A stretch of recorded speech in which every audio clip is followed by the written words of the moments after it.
In today's video, I'm going to teach you how to add Acuity or scheduling to Squarespace websites.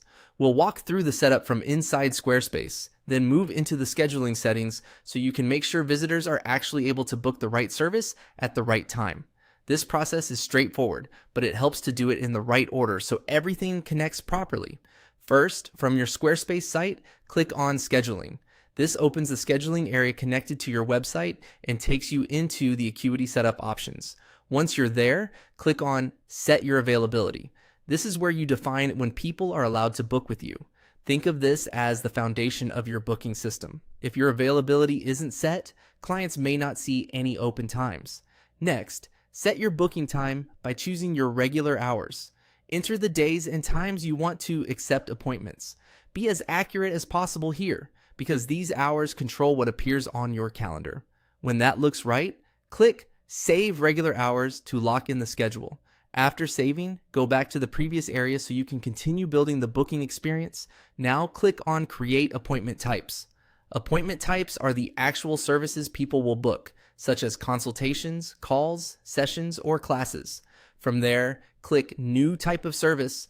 You'll now fill out the details for that service. Start by entering the name of the appointment type. Make it clear and simple so visitors immediately understand what they're booking. Then type a description. This is useful for explaining what's included, what to expect, or who the service is for. After that, select the duration in minutes. Choose the amount of time that fits the service realistically. Then enter the price amount if the service is paid. Once all of those details are complete, click Create. With the service created, go back to the website where you want this booking option to appear. Click Add Block in the page editor. In the search field, type Sched to quickly find the right block. Then click Scheduling to insert the scheduling block onto the page. After the block is added, click the pencil icon to edit its settings. This lets you control what the block displays. From there, select the appointment type you just created. That connects the service to the page so visitors can book it directly from your Squarespace site. And that's it. Your availability is set, your appointment type is created, and your scheduling block is connected to your website. Before publishing or sharing the page, it's a good idea to preview the booking flow and make sure the correct service appears exactly the way you want.